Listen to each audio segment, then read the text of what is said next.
Good Monday morning, everyone. It is Monday, the 30th of August, 2021, and welcome to Perspectives. Wherever you are this morning across the various platforms bringing this broadcast live, we welcome you. MTV on air and online. We thank you so much, MTV, for streaming us. Mikey Live, TNR Communications. You'll find us on our own Perspectives page, also on Partygrenada. And we welcome those of you viewing on Sister Isle in Carriacou. Everyone in the diaspora, good morning to you. Yeah, it's a beautiful Monday morning weather-wise, but in terms of the mood of the country, we are waking up with increasing COVID cases, and I trust everyone you're being as safe as you can be, bearing in mind that it could be me or it could be you at any moment. I am Brenda Baptiste, and it's a pleasure to welcome all of you viewing and to welcome our expert talk panel of Senator Christopher Allie and Mr. Byron Campbell. Good morning, gentlemen. Good morning, Brenda, and good morning to all our viewers and listeners. I'm happy to be back on set and not on the platform, to be in you guys and to be face to face. Yes, although nice these to have you days back. we have to be so careful Yes. in Grenada as to what is happening with our COVID infection rate. I did ask the minister the other day what is our positivity rate. I haven't gotten an answer yet, but I'd like to know what our positivity rate in Grenada is like now. I suppose that is linked to testing as well. But Brenda, for the week and looking at everything, it was hard to find something positive to talk about in the news cycle and what is going on, except to say that the javelin young man was partaking in a meet in Paris. Yeah. And he won the meet. He got a gold medal in Paris. The other couple Anderson Peters, Anderson Peters 84.84. Right. So I mean that is one positive thing. That was a great thing. And the other positive thing, of course, is my corn is almost ready, so I'm getting ready to break some corn. Your corn? Yeah. Planted yeah. corn. Byron, Nice, Byron is nice. a significant influence on me here. When it comes to the agriculture. You're rubbing thing. off. Yeah. You mean I go start farming soon then? Well, I hope so. Yeah, it's time we go just No pass problem, it no along. problem, Byron. no problem. I mean, Chris, well, morning all. Good morning. Chris, well, you raised it. I mean, I wanted to say something positive, but I have to start with something else. A couple of weeks ago, I spoke about the Croton scale insect yes. that is now in Grenada. Probably a year and a half, uncertain about the actual duration, but this is a scale insect that affects a lot of tropical fruits. In fact, I think it's about 15 years ago it's been in the United States, and they have targeted to be affecting over 70 species of plants. Here in Grenada, we know for sure it's infesting a number of major crops, including soursop, mango, things like guava, and certainly ornamentals, but your main crops has been affected and detrimental. This is for me in my lifetime. This is the most dangerous insects I've seen in terms of the potential to impact on most of our export tropical fruits, soursop and in particular. And what is the? This is a scale insect. mitigation? If you look around the country, first of all, let me describe this. If you look around the country right now, most places, any tree you see that's black, as we call it, blight, is actually a pseudomode that the insects secrete and it attracts ants. Yes. So but so it's affecting most trees. Mango, I mean, you see the Plum beautiful as well, tree. everything. Plum as well, exactly. And so it's going to affect production and the quality of the fruits, or fruits at all, that you're going to have. How you deal with it? So it's an insect. So therefore, the natural predators that the ministry have spoke about is a ladybird beetle, but we don't have a lot of this. I remember whether this is produced and then released into the field. But the chemical treatment has to do with insecticides, whether contact insecticide or systemic insecticide, one that the tree would absorb and then the insect digests it from the sap that it's feeding of the tree.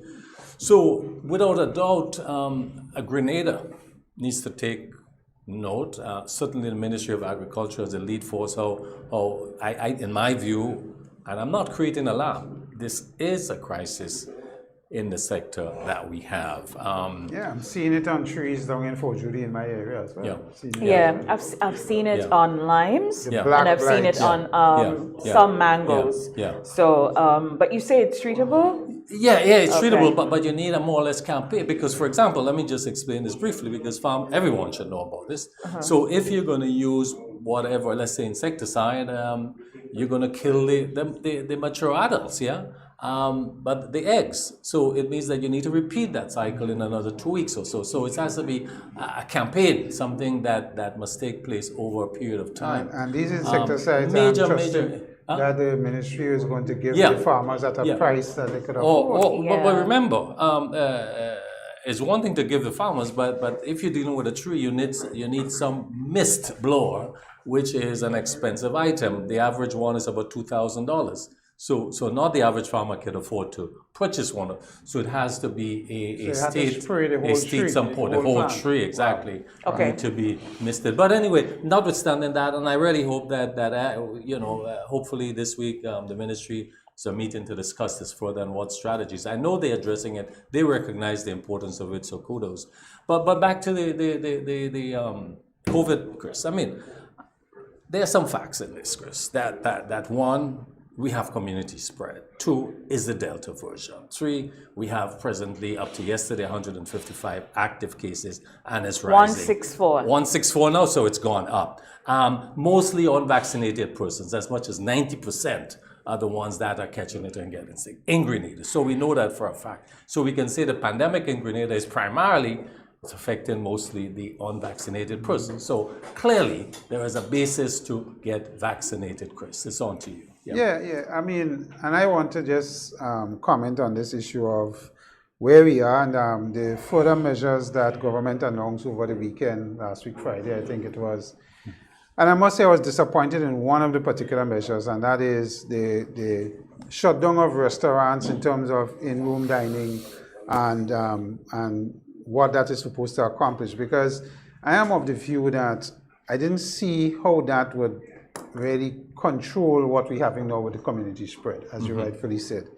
And here, these restaurants and these facilities and these businesses that have taken all the precautions, most of them have their staff are fully vaccinated. Most of them have the issue of sanitization at various stations and the social distancing. So I didn't see what was the need to shut them down and only restrict them to orders, takeaway orders. And I mean, when you think about what happens throughout the country at various little rum shop facilities and how people congregate, and you're seeing it all over the country. Look at barbecue stands. Most people stand up there, offer drinks, nobody wearing their masks, nobody social distancing. So the question is, I am a restaurant, bona fide business. I've spent X amount of dollars to make sure I've followed all the protocols, put things in place, procedures, and then you shut me down.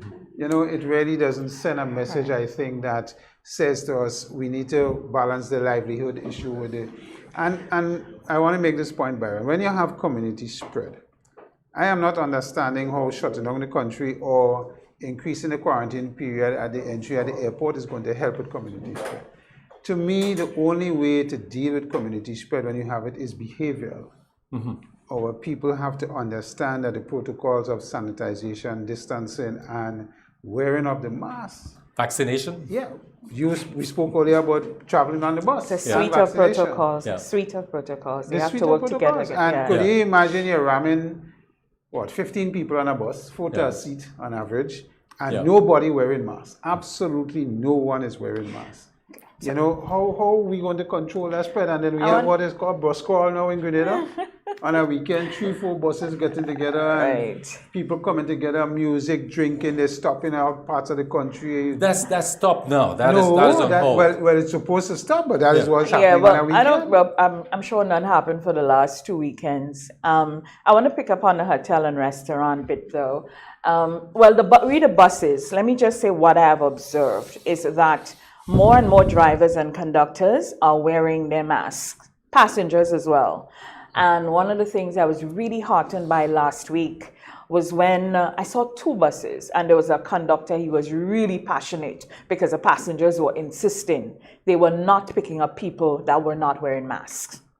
And there was a man carrying on and the conductor was, no, What, me, you deaf? No, wear mask. You know? Yeah. And And kudos I to was that. really Kudos to that. heartened by that. Yeah. So the more It's of a them big do deal. that, because remember, every little step counts. Everything we do from every area, it counts. So let's go to the restaurants and bars scenario in terms of the new measures which were announced last Friday. All right. So let me say this with the most love that I can say it and try to say it in a very dispassionate way. Sometimes COVID committees, cabinet, boardrooms need to have different types of advisors. People who are not intimately involved or people who don't bring their feelings into, their personal convictions about certain things. Because if you probably sit on the COVID committee and what happens at a bar and a restaurant, the only thing you understand there is drinking and congregating, then you don't understand a bar and restaurant. So somebody have to give you all the elements of a bar and restaurant. Like yesterday, I met somebody on the beach and they said to me, Brenda, they need to lock down the beach. Watching people, I say, when you go on the program tomorrow morning, say that. I say, lock down which beach? You want Grenadians go crazy? I say, look how beautiful outside is. Look at all these people in the sun, the open space. We can't lock down no beach. So I'm just giving the beach example to show that there's an anxiousness. There's almost like a fear in how we're managing. And so I am not in the shoes of the people managing, but I'm saying there are times you need to draw on different types of experiences, psychological, social, scientific, all of that to guide the process. You're right, Senator Allie, and I agree with you completely. We have heard of no present COVID case linked to a restaurant or a bar. If we have one, let us know. We have heard of none, right? So there seems to be a concern about what happens there and who goes there. Fair enough. So let's then give them an opportunity, because they're already doing it. If you go to a restaurant and bar and you pick up the contact tracing book, you are going to see Brenda Baptiste, number, Richie Oliver, Chris Allie. You're not going to see Puppy Dog and Silk Cotton, because restaurants ensure they pay attention to what people put in those books. The protocols are in Right? place. People have moved out their tables, moved everything they have done. We are the ones, John Q. Public, we are the ones who go to bars and go to restaurants and make it very difficult for them. The time when they had to close Coconut Beach, it was us just carrying on at a rate. And so they had to do that. But by and large, these facilities have done what we have asked them to do. They have gone so far and pushed and prodded and pleaded with their staff to get vaccinated. And the staff has gotten vaccinated. And I want to We just have add to understand that, it. On Brenda. Friday, I saw a post on Facebook Friday night, and it broke my heart. The young Stroud people on 360 on Old Fort. I saw Thania Stroud writing, how is she going to face her staff now to send them home? Because let's say she has 20 people full-time at her facility.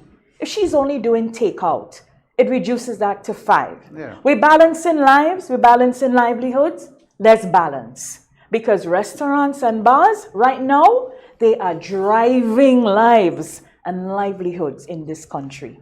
And- Let's revisit that. And one please. solution could have been, listen, instead of shutting them down to the point of just takeout service, say to the restaurants and the bars, listen, ensure that the people coming to your facility is vaccinated. Correct. We said, listen, we have a precedence, Yeah, In so- August, we sanctioned fully vaccinated events. Yeah. So it was so easy. Yeah, It so was so I would have easy thought that to that- say to them, here's where we're going to start. Correct, Right? correct. And maybe there can be the test for what we're trying to achieve in terms of the herd immunity. Yeah. Because, okay, you could start off saying, listen, restaurants and bars, only vaccinated people come into your facility. Correct. And then 2 weeks down the road, you're saying, okay, you can let in 10% of the unvaccinated and see how that works.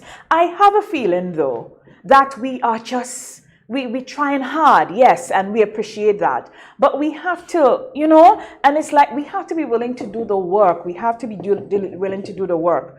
I know it's really hard for people. Contact tracers, nurses, doctors, police officers, people volunteering, the staff of the Ministry of Health. A special good morning to all of you. We are not making it easy for them. Silk cotton and puppy dog, those are actually things people put in books. And so it's very difficult to find them. You go to a party by Byron, they find a COVID person there, you call him Byron and tell him, listen, don't call my name in her. I ain't want my wife know I was by you. You understand? That is the difficulty people they're facing.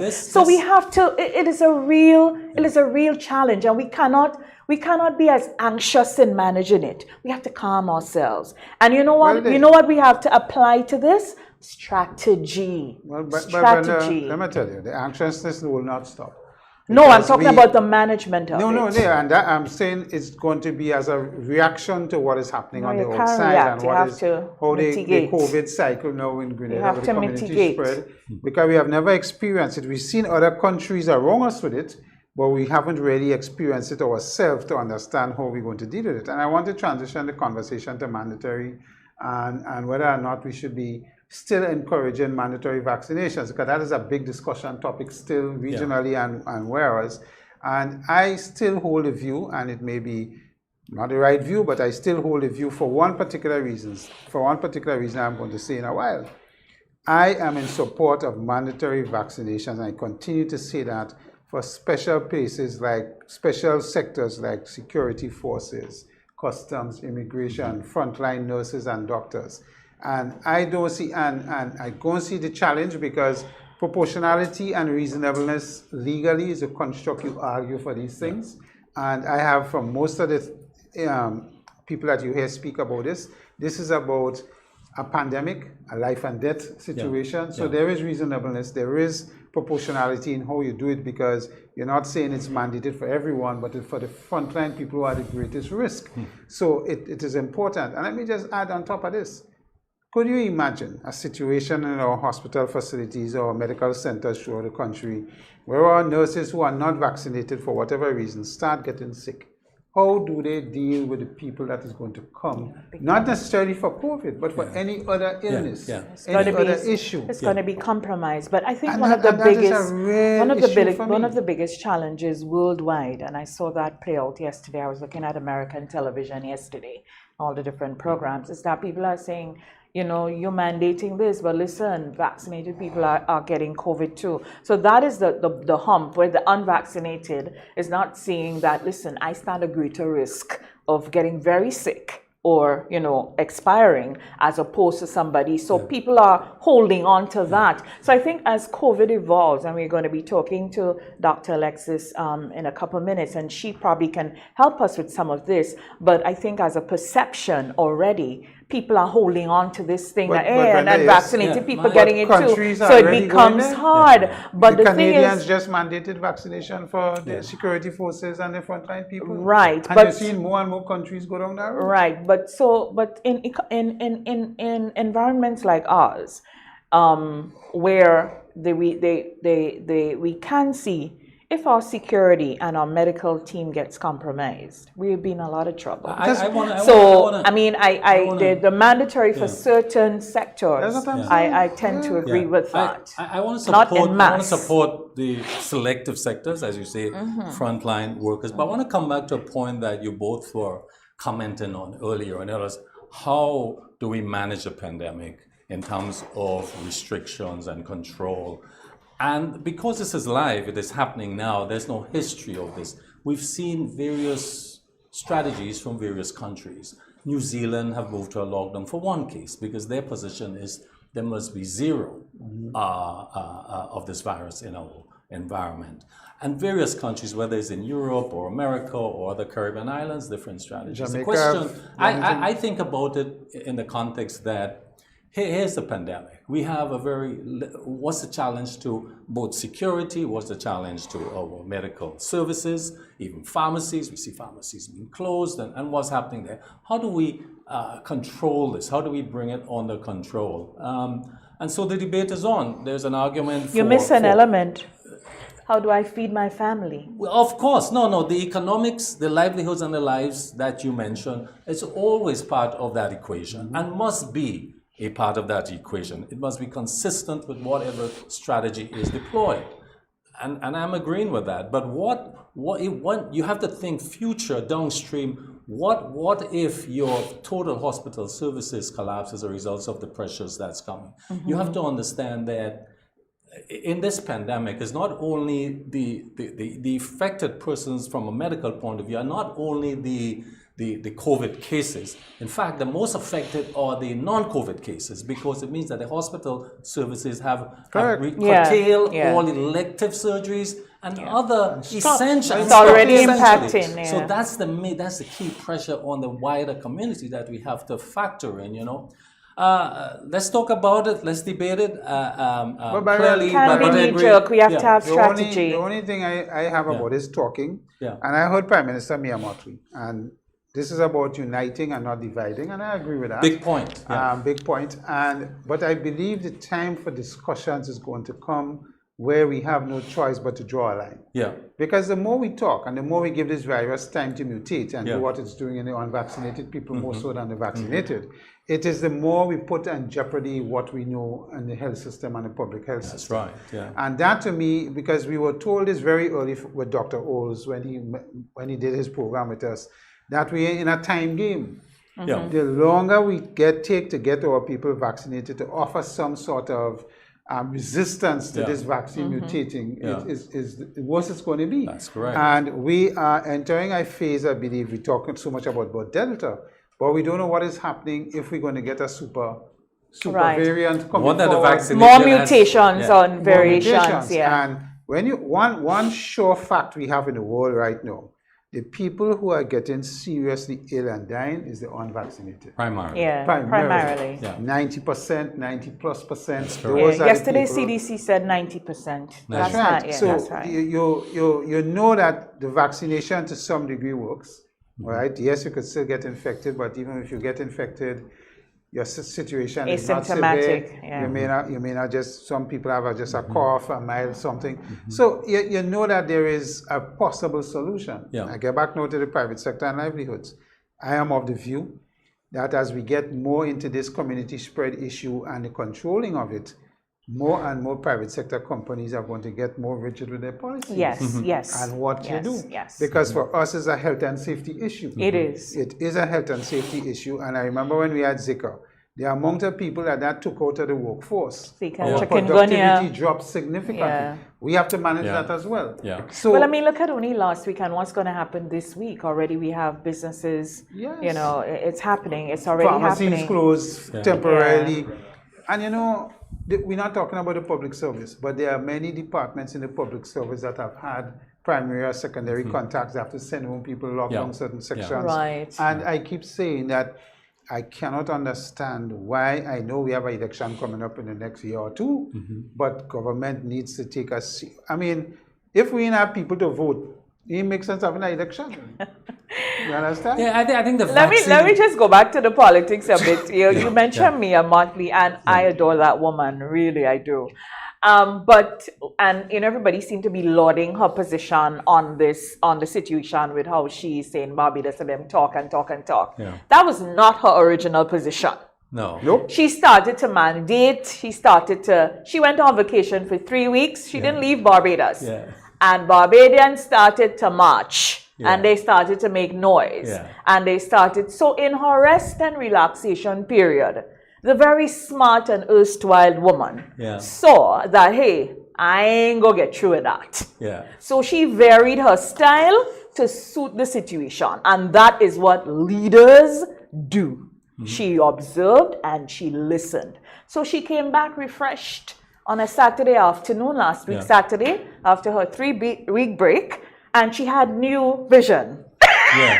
I mean, She had new vision, kudos to and that. she said, "This is what we're going to do." But that was not her original position. So for all and I noticed everybody. There are people in Grenada. They want to be so expedient with the politics. They keep sharing her. They don't even follow up. Every little thing, they keep comparing. Comparing is a steal of all joy. Everybody's different. People lead differently. Personalities are different. Whatever. She is fantastic. God has blessed her with many gifts, and she has worked hard to acquire many. But you cannot just be, and I know they're doing that to compare our prime minister to her, but she admires him, and she has taken things in her political career from him. So it's just, it's just to say that we seem to be, this COVID here, it is raining in Grenada, and it is raining on all rooftops, whether you're green, yellow, COVID don't care about that.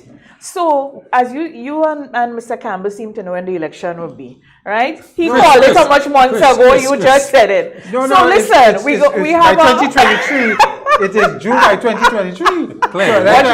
Watch them trying to moonwalk. No. Well, they're not Michael Jackson. No, but I am saying, Brenda, when you look at this situation, and I'm going to be playing politics. I watched Minister Steele yesterday on a program with Kelon Bob, and he was criticized for probably his attitude. They call him arrogant. They call him all kind of things as a minister. And I keep saying that I don't know if COVID really cares about whether the minister is arrogant or not. And he responded by saying, listen, forget me as an individual. I'm not perfect. Correct. I will have times when I'm probably not the best. Because Kellan was saying, do you think the messaging needs to change and so on? And he says, of course, we need to look at the messaging every time. The messaging needs to change according to how the epidemiological situation in the country develops. And that's fair. But what is not in contention is the fact that people are getting infected. This virus is in a community spread situation, and we have Delta, and it's going to get worse before it gets better. Those are indisputable. We are spending a lot of time on the tone and tenor of the minister and the chief medical officer. And there are, to be fair, there are times they have come out and they've been very terse. It had a time, Dr. Sean has a quiet demeanor. So there was a time I was looking at it and he said something and I was like, but I understood where that came from. I must say though, the both times they came out last week, there was no tone issue. We are grasping onto straws. Give people a break. The second chance you want, give it to people. Yeah, they came out last week, Friday. They had fine tone. Tuesday before, their tone was fine. We just keep grasping onto this tone thing and this tone thing. And then, so the CMO is a scientist. Exactly. So if you're going to be talking about finding new infections and so on, scientists state source. And then the minister is a policy maker. So he now have to back up the sourcing and what's going to be the policy guiding the sourcing. So the CMO says, well, and the minister, one of them said, what happened in August? Facebook fly up. I mean, what happened in August? But we were in May, we were in April, we were in May, we were in June, we were in July. We were having activities. But in August, we started to mix more. And if any of them are worth their pound of salt, the scientist must say the source. He must quote the source. I may not like to hear the source because guess what? I may be the source. But the fact is, that's what it is. We need to be just release all these personal. Listen, it happened. Let's deal with it. Our country is hurting. As I said when I started this morning, the next person could be me. It could be you. Let us just work. The person next door to you that have COVID, they need food. Go and drop it by their door. Find out how they're doing. Let's work on these things and not how the minister song and how Dr. Charles song and who did this and who did what. Let's just focus. Immaterial. My people, let's focus. Grenada, we have a problem. Let's focus. And it's going to affect schools. Already they announced the issue with schools and getting back. And I just want to end on this before we go to our next segment, the issue of parents getting their children vaccinated between 12 and 18. And that is a secondary school age group. Times CC. Yes, Yeah. and I Yeah. mean, we haven't Between we 12 haven't between 12 spoken and much. 17, right? Yeah, we haven't Pfizer? spoken much about that, but I mean, that is. It's an We will opportunity. invite our next guest and get Yeah. her comments on these things. So Right. I Before know we we go move on. out, though, we are having bad news all morning. Eh? We have good news. We have good news. I just want to share. Let me just get this. I just remembered. I saw this yesterday. It was a great opportunity. The Royalton Hotel, formerly Rex Grenadian, right? They are reopening and they're looking for talent. Over 200 opportunities are available. People apply today. So there's application between today, August 30th, and September. Still the most important thing. Right? And you can do that. I'll get to that, Senator. And why are you getting in my way? They are doing so between 9 and 1. You're getting free transportation from Republic House to the hotel at Point Celine's, and at 8:30 a.m., 10 a.m., and 11:30 a.m. Job positions for all departments. Join the dynamic and exciting team of the Royalton applicants. The Royalton is kindly asking that you be vaccinated. And those of you applying, and those of you, so, great That's a opportunity. prerequisite here. Go on out there and get that today. That's what you wanted to tell me to tell today, Allie? It was at the top of my mind. I was just going in chronological order. Important. Anyway, so it's great to have the Royalton back. It's great that we have these opportunities. I know a lot of you are home from various hotels and so on. You probably want to get out and do that. That is fantastic news. Get out there and apply today and get yourself out there and working. We take a quick break. When we come back, we have a wonderful daughter of Grenada to talk to us. She is an infectious disease, a specialist, if you will. We take a quick break. We'll be right back.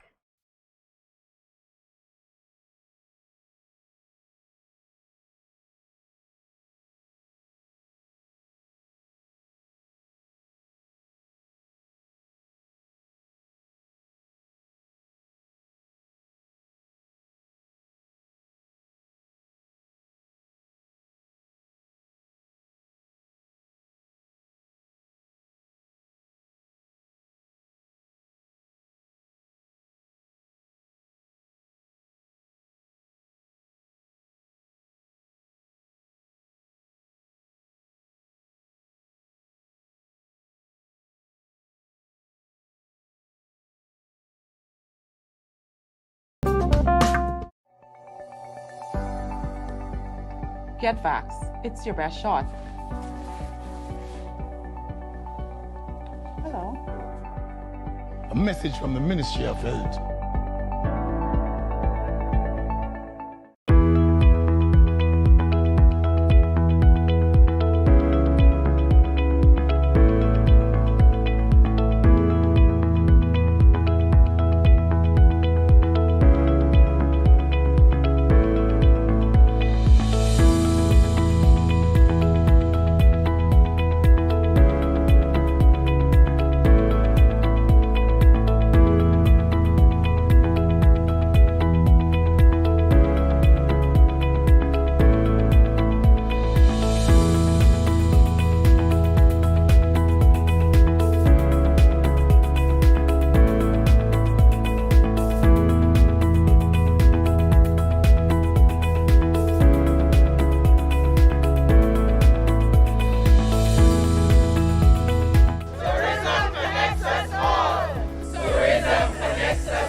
Tourism connects us all.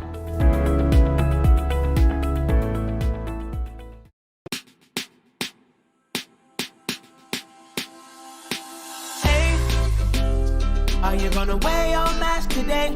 You see everywhere you go. There are rules you got to follow, so don't you say COVID-19 will delay. Take the opportunity to save your community. Don't be that guy, put a mask on your face if you're heading outside. It's your life, my life, more lives will be taken if we don't try. If you feel any symptoms, call the hotline. Stay inside until you feel fine. 6 feet away every day. Keep COVID-19 far from work. Keep Grenada safe. Be COVID-19 smart.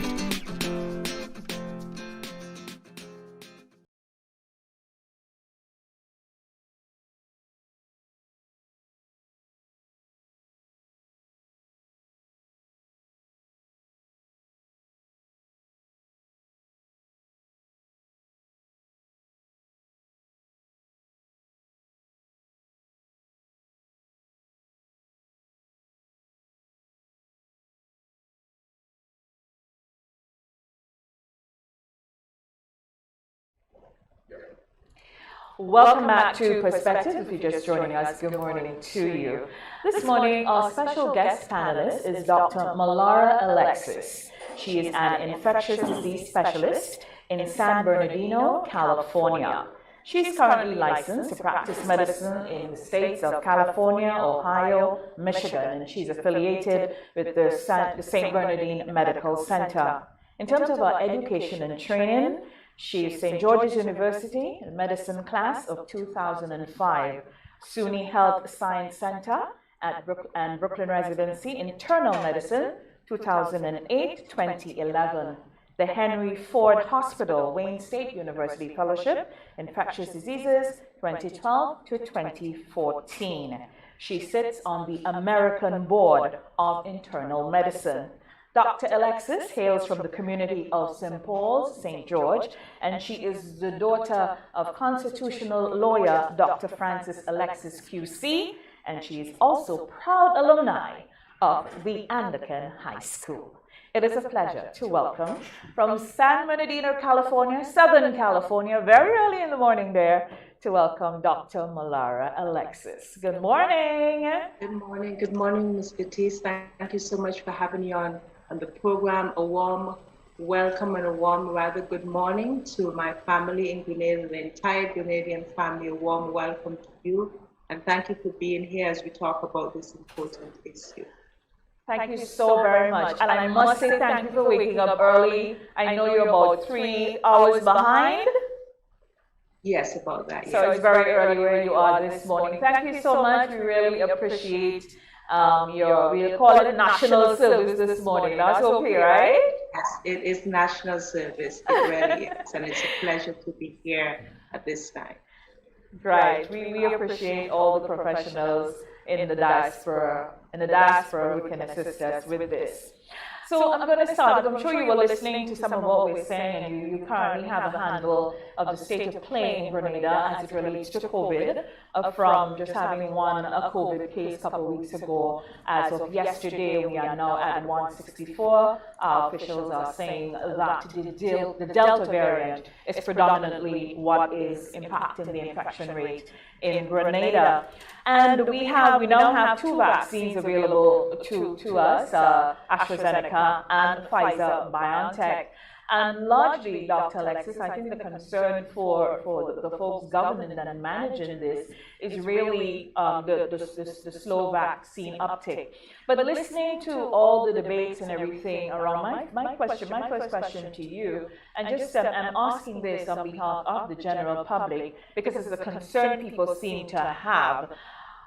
How was the COVID-19 vaccines developed so quickly? Can we address that as we go in? Yes, that's a very good question. And just to clarify before we go ahead, as Ms. Baptiste mentioned, I practice here in Southern California. That's where I'm licensed. Previously, I worked in Michigan and Ohio. I do not currently hold license there, but I did practice there. And it is true, I am certified American Board of Internal Medicine, both in internal medicine and infectious diseases. So the question at hand is, how are these vaccines, or how were they developed so quickly?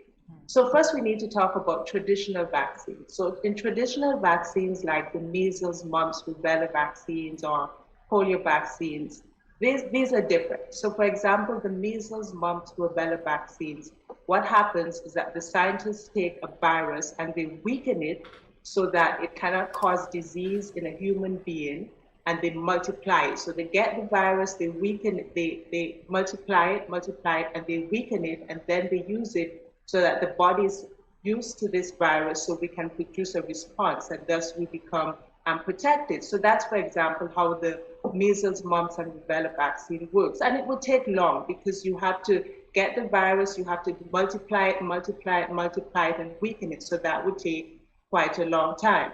And then again, you have other vaccines, such as the polio vaccine. The polio vaccine is what you would call a killed vaccine. So you take the virus, and this time you don't just weaken it, but you kill it.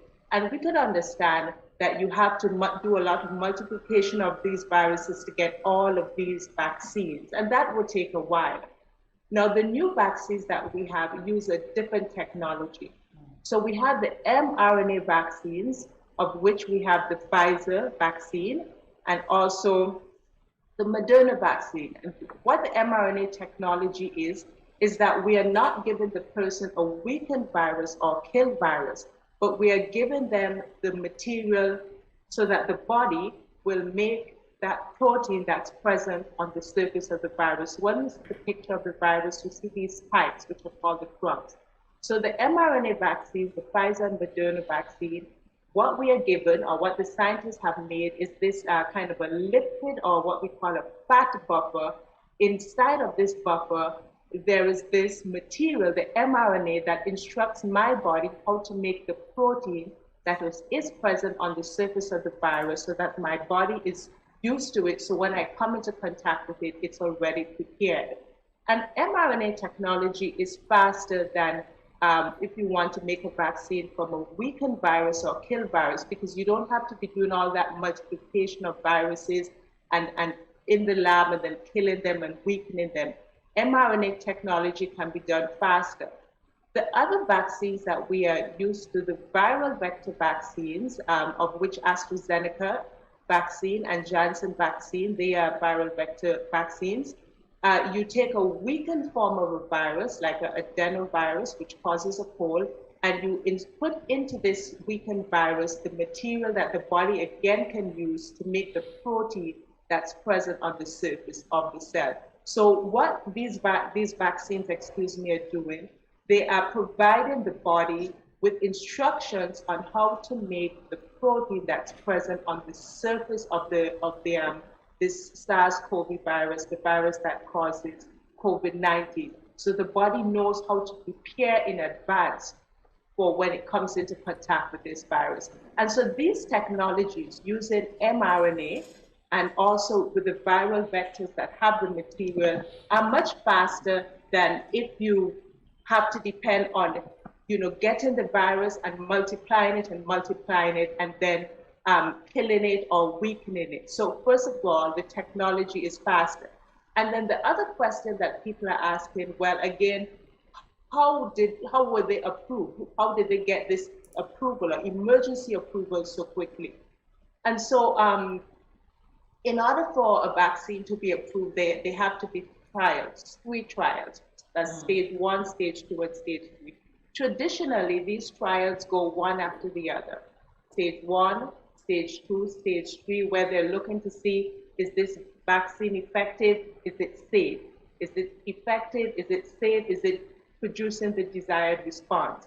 So traditionally, you would have to do stage 1, then 2, then 3. Now, in the emergency of this pandemic, we understand that we don't have all this time. So instead of doing these stages one after the other, we are overlapping them so that stage 1 and 2 are occurring at the same time and 2 and 3 are occurring at the same time.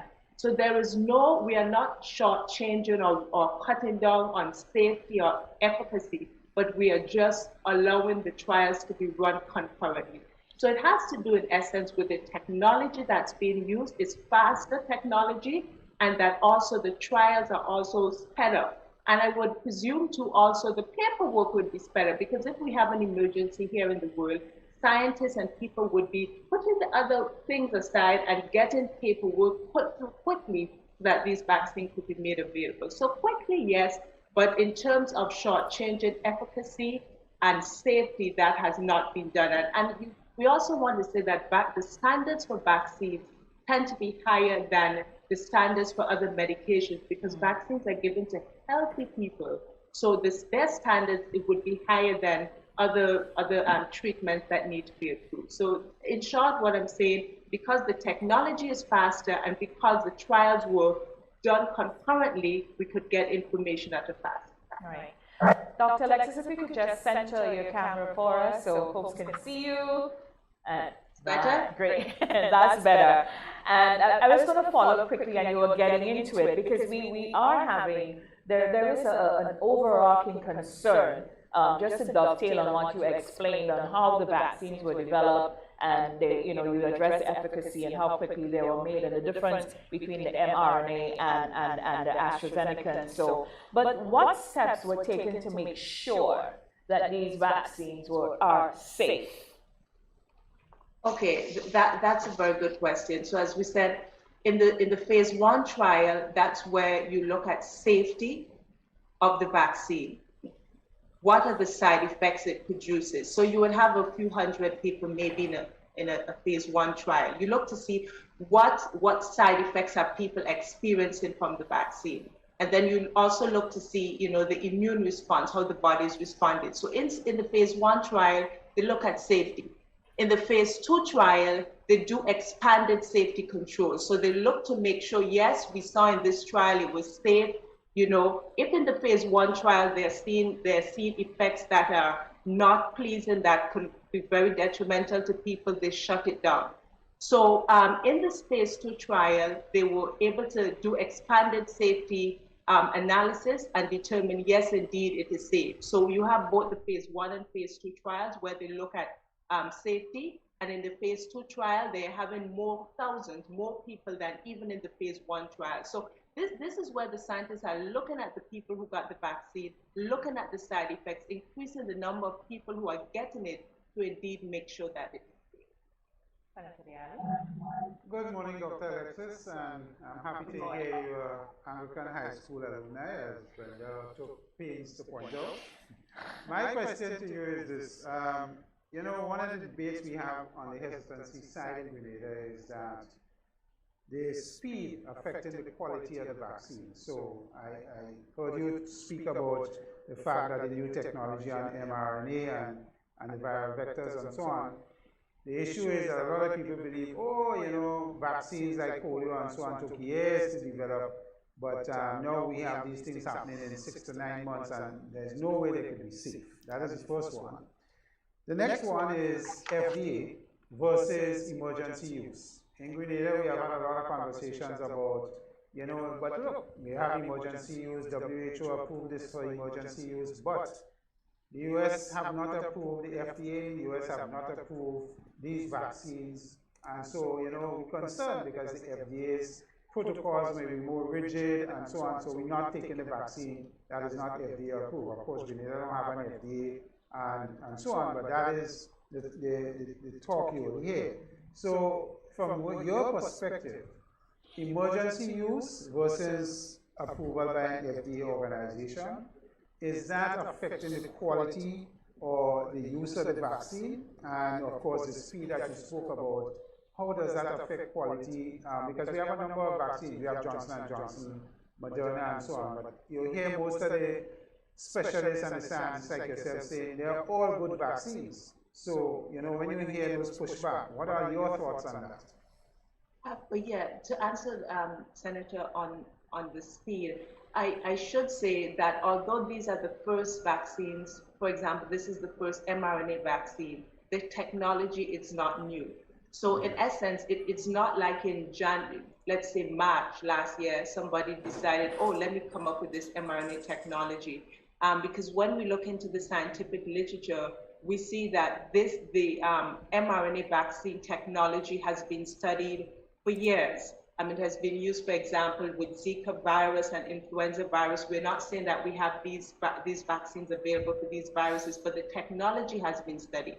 And it's the same thing for the viral vector vaccines, which have been used for the Janssen vaccine and AstraZeneca. The technology is not used. It has been studied. For example, it has been used for the development of this Ebola vaccine. The technology is not used. So that adds to the fact that even though it's the first, say, for example, mRNA vaccine or so forth, this technology was not created in 2020. It goes years and years back. So the scientists were working on a foundation that was there. So that would answer that part of the question, hopefully. The second part deals with what's the difference between FDA approval or emergency use, which I'm not sure if I understood it quite clearly. Right, so in Grenada, we say a lot of people are hesitant to use certain types. We have been using primarily AstraZeneca. AstraZeneca was approved for emergency use. In the US, AstraZeneca is not approved by the FDA as far as we know. It's only Pfizer.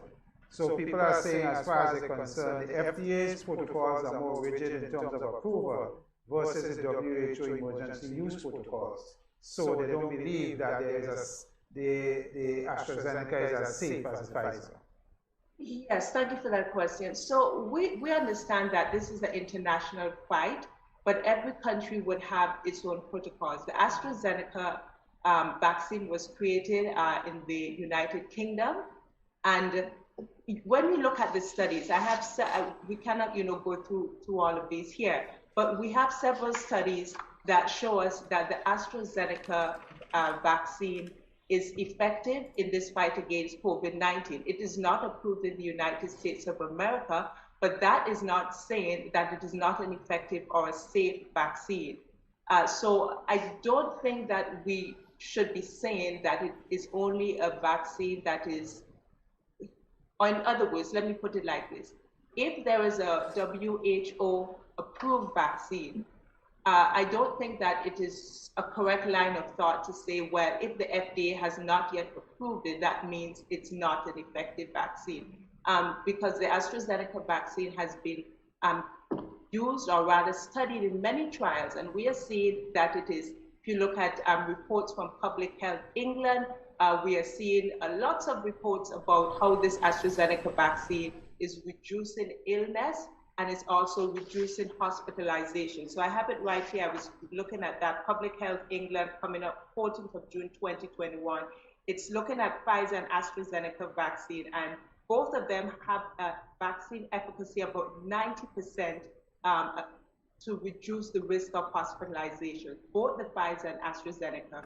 So it's not, I know people tend to maybe favor a particular organization or so in approval, but I believe that the track record of AstraZeneca is good. It's great in reducing hospitalization and deaths with this COVID situation that we're going. My final question to you for the moment is the mixing of vaccines. I know in Canada, they allow the mixing of AstraZeneca with Pfizer. In Grenada, we have both now, Pfizer and AstraZeneca. So the question becomes, can we mix that safely? And some people who have started with AstraZeneca probably go to using Pfizer as well. So the preference is to stick with the one that you started with. We know that there are many instances where that cannot happen, and we know that in certain countries that there is this mixing.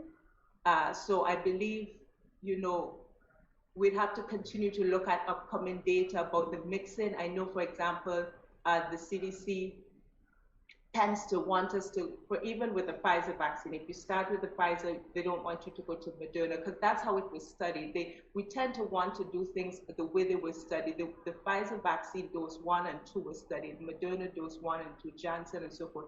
The mixing of vaccine has not been extensively studied, so it's a bit touch and go for that, but there would be instances where it happens, but the robust data is where you have the same vaccine, either it's the Janssen is just one dose, the Moderna vaccine or the Pfizer vaccine. Good. Dr. Alexis, good morning. Good morning. And Grenada has reasons to be proud of you, not only.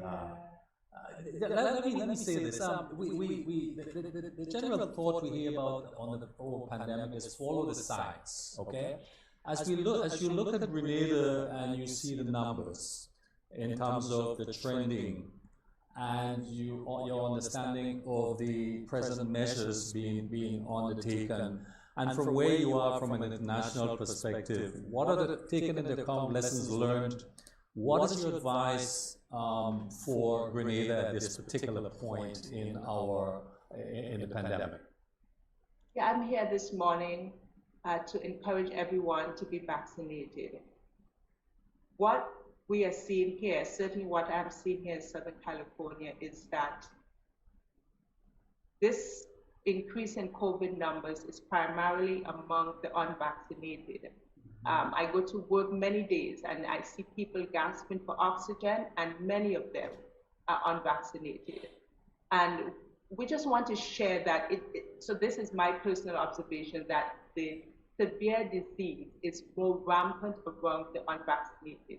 But it's not just my personal observation, it's also scientifically proven. I was reading in the MMWR, this is a report from CDC, it talks about New York, where the fully vaccinated people you would see like 1,200 and change receiving COVID, getting COVID, whereas the unvaccinated, it's about 7,000. Again, in Los Angeles County, one of the biggest counties in this country, the rate of severe and critical COVID is higher in the unvaccinated. For example, ICU admissions about 1.5, whereas it is 0.5 in the unvaccinated. Again, in Los Angeles County, we are seeing that. I got a press release from the University of the West Indies, Jamaica, Mona, and they are urging the public, get vaccinated. They are saying the university hospital, at least that was up to 12th of August, capacity is full, and about 96.1% are those who are unvaccinated. I have so many things I can quote, but for time I can't. But what we are saying, what I am personally seeing, and what the scientific literature is showing, whether it's from Public Health England, whether it's from the CDC, whether it's from the New England Journal of Medicine, the Lancet, I have an article here from Scotland where they're talking about Pfizer and AstraZeneca, both reducing the risk of hospitalization and infection. So we are having information that these vaccines are working. And by now we have, billions of people vaccinated. The vaccines are working. Doc, staying on the vaccination issue, I want to go get the vaccine. I want to get the vaccine right now. Should I be concerned that I may have contacted the virus? What are the implications or the complications, whatever, if I proceed to get vaccinated, but I may have the virus? What are the complications? Yeah. Well, if there's a concern that a person, if I'm concerned that I have the virus, I should get tested. And the recommendation is that when I actively have this COVID infection, we should need to delay the vaccination process. After I have recovered and come out of isolation, it's fine. So we know for mild cases, asymptomatic cases, moderate cases, within about 10 days, you can come out of quarantine and you're not infectious, and so that's mild cases. So, if there's a concern that I have it, I need to check myself. If I'm positive, I delay it until I'm better out of isolation, and then anytime after that, I can get vaccinated. Okay. Right. Dr. Alexis, I saw recently the Centers for Disease Control and Prevention, as the CDC, reporting that since April 2021, that there have been more than 1,000 reports of cases of myocarditis, that's inflammation of the heart muscle, and pericarditis, inflammation of the lining outside of the heart, happening after folks received the Pfizer-BioNTech or the Moderna coronavirus vaccines. Can you expound on that for us? Yes, thank you for asking this question. So, as you said, myocarditis, inflammation of the heart, pericarditis, inflammation of the sac around in the heart. And yes, we have reports of that, and it's particularly in males after the second dose. Most of these cases tend to be mild, and most of them recover and do just fine. Some are hospitalized, majority of them do fine. You treat them sometimes with NSAIDs and steroids. An article from the New England Journal tells us, so the cases of myocarditis, inflammation of the heart, pericarditis, is about 1 to 5 to 100,000. So probably to say that in a simple way, for every 100,000 people you vaccinate, maybe about 1 to 5 will get it. But we have to compare with COVID-19. You can also get pericarditis, and you can also, there are these scenarios that very much do look like myocarditis. So it is true that there's a small risk of getting that with the vaccine, but you have the greater risk of even getting it with COVID, and not only that, other things too. I just will throw this into the question too, although you didn't ask. People talk about with the blood clots. It's the same thing. We understand that the Johnson vaccine and the AstraZeneca, there's a risk of clots with that. But when you compare it with COVID, I have been treating COVID since March, probably April-ish of 2020. And I cannot count the number of cases of people I've seen with COVID getting strokes due to a blood clot. So blood clots, due to the mechanism, you can develop blood clots with COVID. It goes to the brain, it can cause a stroke. It can go to the heart, it can cause a heart attack. It can go to the leg, it can cut off circulation in the leg. So COVID is notorious for causing blood clots. And so you have to weigh the benefits and the risk. And I have seen so many cases, young people, heart attack and a stroke, they cannot talk, related to COVID. And so the risk of getting a clot from COVID is much greater than from a vaccine. And also we need to remember myocarditis, pericarditis, we get it with COVID, plus many other things. Right. There's also this concern that folks have, especially men, about their virility, how COVID impacts it negatively, so they say, and women's fertility. Can you address that? Thank you. This is an important question. People ask me many times, will this vaccine make me infertile? And that is not correct. This is a myth. It's a rumor. The vaccine does not make one infertile. You can go on to have children. The vaccine does not affect your fertility. And it doesn't change your DNA. There's a question of that, because when the mRNA is received into the body, the viral vector material is introduced into the body. After it makes what it needs to make, let me explain that better. So after the body uses the components that was in the vaccine to make that protein on the surface of the virus, it is destroyed by the cell. It doesn't stay around and get integrated into the DNA to alter your offspring, to alter you. It doesn't make you infertile. And also to throw into that, it doesn't destroy the immune system. Some people say, you know what, this is destroying the immune system, and if you wouldn't be able to function, you just eat this and drink this push and do that. I am all for having a good immune system, but the vaccine does not destroy the immune system. What it does is that it provides information so the body can make that protein that's present on the surface of the virus. So the cells of the body can prepare itself for the war. So if you come into contact with the virus, it already knows what to do. It doesn't make you infertile. Before we move on, why, Dr. Alexis, I'm really curious, why have we seen the emergence of different variants of this virus? And in your scientific view, are we at the end of seeing those sorts of variants? Okay, so unfortunately, this is how some of the viruses behave. So what is really happening again, when we look at the picture of the virus, we see these like a spike on it, and this is, we call it maybe the prong, it's called the S protein, but actually it's what the virus uses to enter the cell.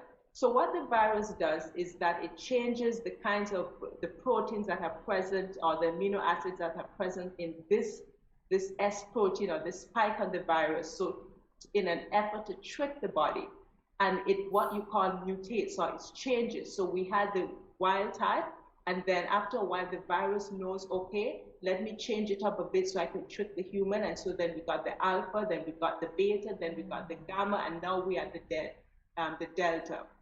And it's very possible, and I think very likely, that we are not at the end. I think we probably would see other variants, and that's why vaccination is important. Because if we say, I'm not going to go ahead and get vaccinated, what we are doing, we are allowing the virus, if all of us collectively kind of refrain from the vaccine, we are allowing the virus, this Delta virus, to remain there for a longer period of time and having more opportunities to change and mutate to get another kind of mutant. So that's why vaccination is important, because it shuts down the level of the virus that is circulating and reduces the chance it has to mutate and cause another mutant. So that's why vaccination is important. Doc, my question to you is, in California, I'm not sure what your hesitancy rate is versus in the unvaccinated. How does your communication in California change to try and convince people, apart from the science, because we have a lot of issues you know, you hear you as a specialist talking about the science and what it's supposed to be and what not. But you have other doctors, and in Grenada we have nurses and doctors who have refused to take the vaccine. And they are saying that, you know, they believe that the long-term studies have not been done, the 2 to 3 year studies. So a lot of people are saying that I'm not touching the vaccine until I get data on these long-term studies. What is your response to that, especially to our frontline people? Because as you know, in Grenada, we finite in terms of nurses and doctors. And you know, if they start to get sick, we are going to be in a much more difficult situation. Yeah, unfortunately, vaccine hesitance is not limited to Grenada. Even here, we have vaccine hesitancy. Some people that I speak to, I realize the hesitancy is because they don't really understand how the vaccines work. And that's why I always like to explain, this is how it works. It gives material that tells the body how to make part of that virus, and then it's destroyed. Then people also have hesitancy about what's in it. Now, if you go to the EUA or the fact sheet for these vaccines, you can see, like the Pfizer and Moderna vaccine, it's just the mRNA plus lipids. It doesn't have chip, it doesn't have an enzyme in it. People need to understand this is what's in it. It's not something that's going to alter your DNA. So I think for some people, it's just understanding how it works. And number 2, the ingredients, what's in it. And then long-term studies. So generally, within the first 6 months or so, within a year, generally within the first 6 months, we tend to know the side effects of the vaccine. And so coming out of the trial, we had understanding these are the side effects, muscle pain and headache and fever and so forth. And then as we proceeded a little bit, we got information about clots and pericarditis and so forth. So generally, within the first 6 months to a year, you tend to get all of the information, or I should not say all, most of the information, primarily most of the information about the vaccine. It's very rare going down the line that you would get a late effect, you know, 3-4 years going down the line. But then the other thing I think, especially when I see patients passing from COVID, and I see it more often than I need to, is I kind of think about, look, how is this person passing away? Because as I said, I tend to ask them, did you get the vaccine? And they say no. And when I see them like on the ventilator, when I see them like gasping for air, like they can't even come off that tank to take a sip of water, and they're looking at me and say, what else do you have? You know, anything you can give me? I don't have anything else. So when I see what COVID is doing, you know, I see people on ventilators turn on their belly. It is such a sad and terrible and disheartening, sad. And when I compare what COVID is doing with the very slim, small possibility that 4 years down the line we'll find something, I know that the decision that is best is to take the vaccine, because as I said, generally, the effects of the vaccine, generally within the first 6 months to a year at least, you know the effects. And we are seeing what this COVID is doing. We know the effects of it, and it's best to go with the vaccine because we are seeing high rates of efficacy even with the Delta variant. Thank you. Doc, we have a gap. We have now approved vaccines for 12 and over. And it be 12 and on. The two parts of this question is, one, when can we realistically expect an approved vaccine to deal with younger children, 12 and under? But more important, what measures can parents, can persons deploy to better protect these younger children that where there are no vaccines now available for? You said what measures can we take to protect Deploy, them? yes, use Yes. to help protect. Yeah. Excellent question. So that's where we who are eligible for a vaccine can help the people who are not eligible for vaccine. So with children, you know, under 12, at this time, there's no COVID vaccine. Some people, because of a severe allergy, cannot take the vaccine. When we say severe, like anaphylactic, you get short of breath, you're passing out.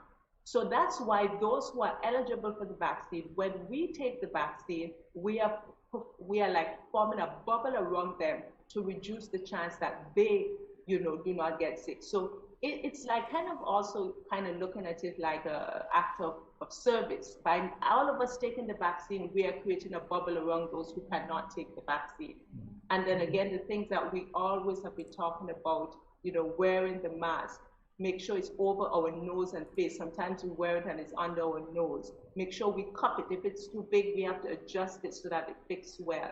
We have to remember about socially distance, and it's so difficult for human beings. We like to, gather together, so socially distancing, and to remember circumstances in where it is very easy for the virus to spread. For example, like singing and shouting, exercising, that's where you can have high transmission. So in essence, when we who are eligible take the vaccine, we are creating a bubble around those who cannot. And then we continue to do the other things that we can. Social distance, mask, avoiding crowded spaces, poor ventilation. These are the things we can. And to add to that, people talk to me about, you say, well, what about your immune system? You don't believe in natural things? I believe that the best we can do to take care of our health, we can. We do things, we exercise, we have a good diet. Medical science has shown that a plant-based diet is the best diet low in sugar, low in fats, low in saturated fat, getting sunshine. All of these things are great, but we need the help of the vaccine. We need social distancing. We need masks. These things that we can do to help even the vulnerable members of our society who cannot be vaccinated. This is not a question, but Kalisa, I learned on the weekend that a mother with 5 children, one of the teenage boys went out without protection, without mask.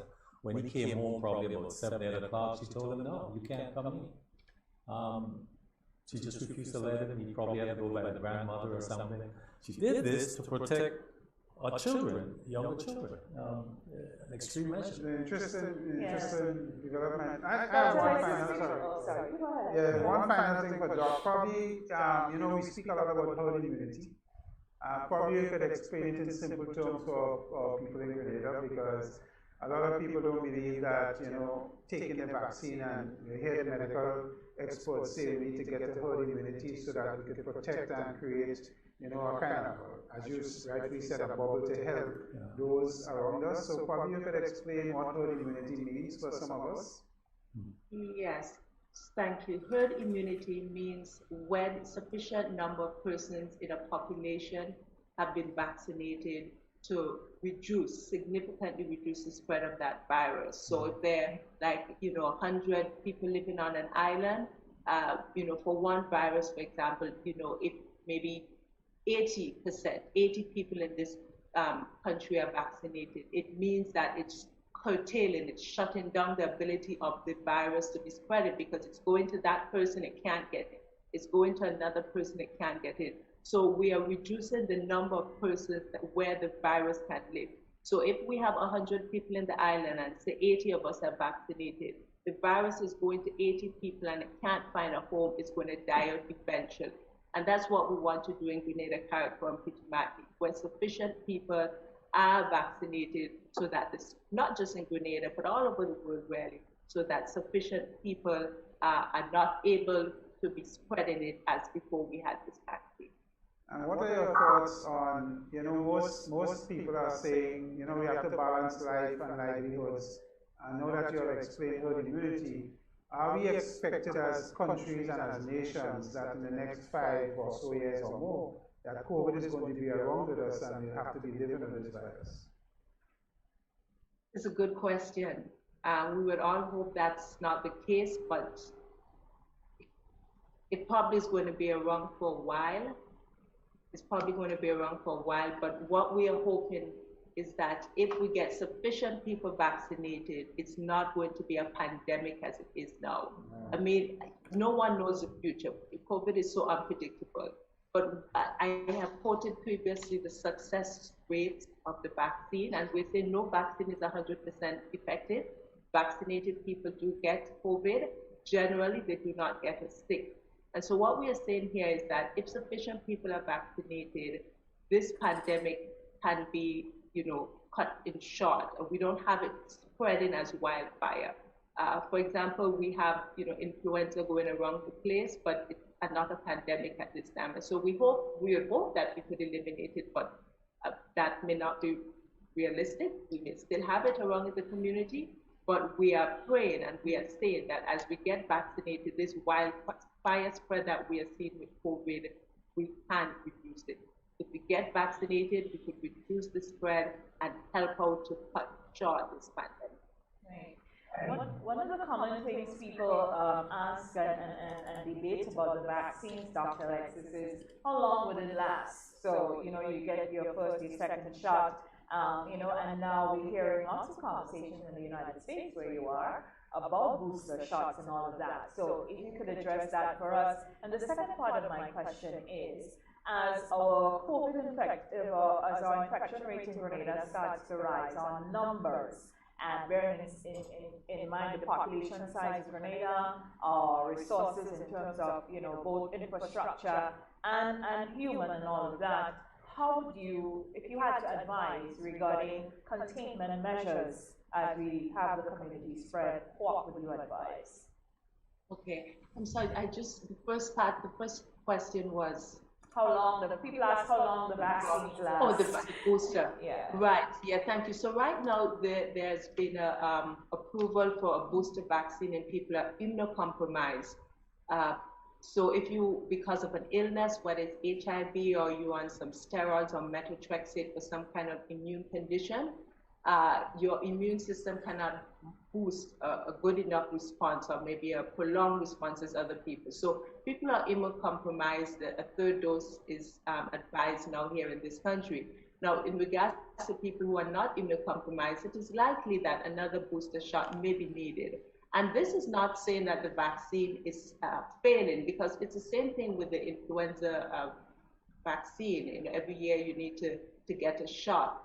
So it's possible, and we believe that around the corner, maybe in a month or so, September, we're almost at September's door, we may hear that we need booster shots, because the scientists now are studying how these people who have gotten the vaccines initially, their response, is it still sustained? And it looks as if we may be in for a booster shot shortly, because that is just going to help to boost up or pump up the immune system to continue to be in this fight.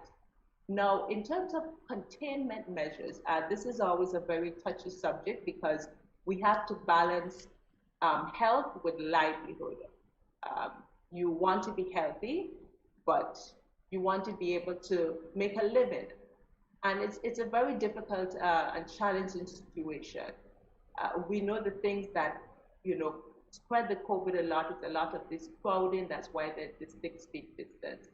So as to, you know, I don't want to, I am not presently in Grenada on a committee and seeing everything, so I don't want to speak ill-advisedly and say this, X, Y, Z, and so.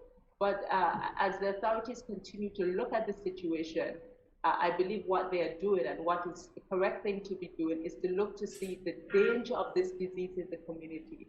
And sometimes because of the danger, we have to put certain strategies into place which could appear a little harsh at the moment, but that's for livelihood. And then maybe as we see a reduction in certain things, maybe little adjustments can be made. So I think that's probably a kind of nice blanket statement to say we balance the present danger, the way this virus is spreading, and also with the need for people to make a livelihood. So I believe the authorities are doing that, just trying to balance that so that people can make a livelihood. And we know that people are affected. You know, I'm not denying it. People are affected, and we pray God continues to give the leaders wisdom as they make this fine balance between how people make a livelihood and how we put measures in place, public measures in place, so that we could curtail this community spread. Right. If I am pregnant and breastfeeding, should I take the vaccine? Yes. So the risk of COVID-19 and the effects on pregnancy and breastfeeding is a very important question that many people have asked me on occasion. And right now, the CDC is advising that if you are pregnant and breastfeeding, you can take the vaccine. So far, since we are well over 6 months or something like that, we have not seen any adverse effects on pregnancy. What we have seen in the breast milk is that there are these proteins called antibodies, and that may be beneficial to the baby, you know. So if a lady has the vaccine, she got the vaccine, she produces these proteins or antibodies against the virus. These antibodies are present in the breast milk, which I'm sure would be beneficial for the baby. So there's no contraindication, meaning that if you're breastfeeding, you can go ahead and take the vaccine, and also if you're pregnant also. But I just want to put a disclaimer to that. Every person should speak, you know, you're pregnant, you speak to your healthcare provider if you have like particular nitty-gritty concerns, different concerns. But generally, we are recommending that people who are pregnant and breastfeeding, that you can take the vaccine. All right. And if I am infected, because that seems to be something prevalent as well, if I am infected or I got the vaccine, should I stop masking? Should I stop wearing my mask? Yes. So if you were infected already and if you had the vaccine, should you wear it? So we need to continue doing that. And the reason for that is because there are these what you call breakthrough cases. So I am vaccinated, but I may still pick up the virus. I may not have symptoms, but I can spread it to somebody else. And so that's why we're advising us, particularly with this Delta variant here, even though we are vaccinated, still wear the mask, because I am at some risk, not as much as the unvaccinated, to pick up this infection and spread it on. So I need to wear my mask. Even if I've had it before, we do know that when you have had COVID, your body mounts a response, and that could help you in the future. But we still need to wear the mask. Another point I want to add with that is because when we have studies done, and I was just reading one, it comes from CID, Clinical Journal of Infectious Diseases, this year, May, and it talks about vaccine-induced antibodies against the virus. And there's another one that comes from Translational Medicine, and they talk about the fact that people who produce an immune response from the vaccine, that these persons, their immune response tends to be a little bit more robust or greater than people who have natural immunity. So I may have COVID and I may have mild symptoms. So because my symptoms were a little mild, my immune response may not be as great as somebody who was vaccinated, where the immune response would be a little greater. So even though we've had it before, we still need to mask, we still need to take the vaccine after we recovered, because it looks, some of the preliminary data is showing that vaccine-induced response may be a little robust than the natural response, particularly if you had a mild case of COVID-19 or if you had no symptoms.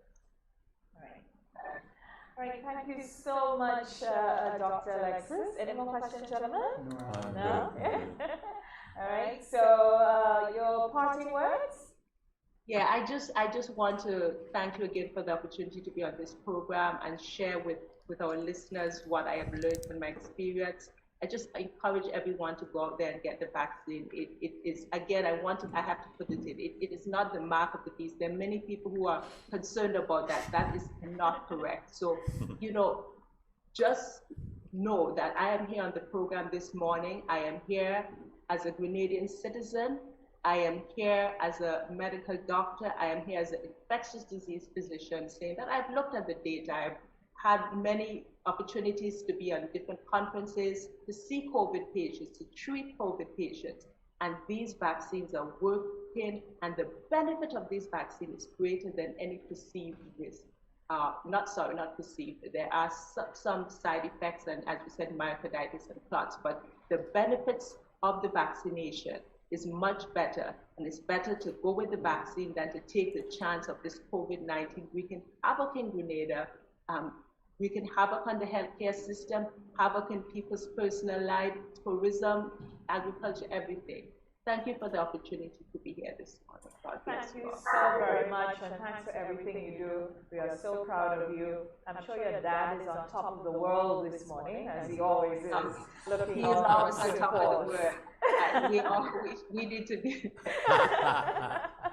Thank you so much, Dr. Alexis, and enjoy your day out there in Southern California. We appreciate Thank you so much. God bless you. Thank you so much. And we've been speaking to infectious disease specialist, Dr. Molara Alexis.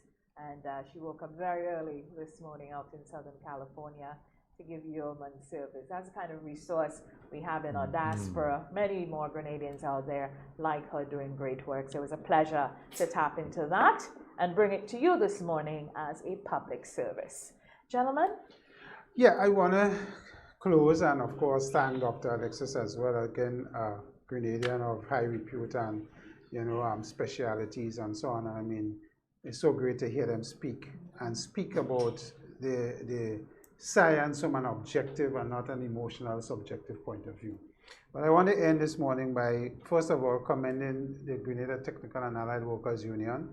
They put out a statement over the weekend strongly encouraging members under their banner to get vaccinated and to do what is important so that we could protect ourselves, especially in this escalating period of infections that we've seen. And I want to just add that I think more of the NGO community needs to join in that vocal expression and really encouraging people. This is not about mandation. This is about strongly encouraging people why they should be vaccinated and how, because once we have community spread, I believe this is about personal choice and what we do or we don't do. Personal behavior, you mean? Yes, and exactly, personal behavior. The virus needs people to spread, and the more it infects us and the more we move, the virus needs to move. Correct. And the more we move is the more... And that's what happened in August. Portability. We moved. That's right. all. I mean, I don't know why we're getting so crazy. So, that is what happened in August. We moved a lot. I mean, Dr. Alexis said it very clearly. You're in confined spaces. You do certain things that you're not wearing a mask, you're not following the protocols. Obviously, the virus loves that environment. So I just encourage, and I'm happy to see the labor movement, well, at least TAU in particular, the stance they take. And finally, I know schools are supposed to get back. I am begging and pleading with parents, please encourage your children to take the Pfizer vaccine. It's available for you between 12 and 17. Please get there and take it. The quicker we do that, the quicker we can get them back to face-to-face and, encourage the whole school community, because children like to be among children and their peers. It affects the learning and so on. So please, I beg our parents and our guardians who take care of our children to encourage them to go out and get a vaccine, at least the Pfizer. Well, I mean, this was the science this morning, the reality of it. And this is what we have to trust. The nonsense that's on social media, the misinformation, you need to weigh this. We really need to look at this and deal with the reality. But I want to make one comment of what I saw in the community on the weekend. We had several PA systems going through the village on Sunday, alerting the community of the pandemic, informing the community where the implications and where they can go to have their vaccination. And I thought that was very good. But it was alerting the community that, look, we have a problem. We have an issue. It's going to affect lives and livelihoods. And I thought that was that. So wherever you are, that message came to you, and you knew where you had to go and what you had to do. So kudos for that. And I just want to encourage everyone to take this pandemic seriously and get vaccinated. I mean, that's the message. Yeah, just want to encourage everyone, take it seriously. You could, if you're okay now, it's in a matter of a day and in a matter of hours, your situation can change. You or I. So take it very seriously. I know there's a stigma. People who have been affected are saying, they're being treated differently. Guys, now is not the time for that. Now it's time for love and compassion. And even the people who, we felt, partied hard or did whatever, now is not the time to say you did that and you didn't do that. It has happened already. It's now time for us to take care of each other and to take care of our nation. Just before we leave, just want to give some people some hope this morning. Again, the Royalton Hotel, they're reopening. They're looking for folks. Please apply. Go on out there. You can get the free transportation into, as Point Celine's where Royalton is. right? Formerly Rex. Yeah, that's right. Where we partied hard, or we used to party real hard. Right, so go on there and you get the bus. Let me just get a time for the buses. The free transportation will be provided from the Republic House to the hotel, 8:30 a.m., 10 a.m., and 11:30 a.m. So from today, August 30th through September 4th, 9 a.m. through 1 p.m., those interviews will be held. Over 200 positions available. They're looking for really great talent to work, and I know lots of you out there. They're saying, yes, they want vaccinated, but even if you have one shot, it means that you're halfway there. So even if you have received your first dose, you can go on out to get interviewed and to have an opportunity. Just like to encourage the buses, continue to leave those who refuse to wear masks on the side of the road, in the bus terminal, wherever they are. And continue to protect those wearing. You're riding on the bus, read a book, check your phone, stop talking and, it's close spaces and all of that. And let's just take care of each other this week, all right? That's it. Dr. Molara Alexis, we'd like to thank you so very much again for joining us this morning. Really appreciate it. And for all of us here, Kirk Oliver, our camera person, Blondell George direction, Nazim, wherever you are, you're streaming, I'm sure you are. Thanks to your professional streaming services, all the broadcast houses who brought us live. For Richie Oliver, our executive producer, I am Brenda Baptiste. Do have a great day. Until next time, bye-bye.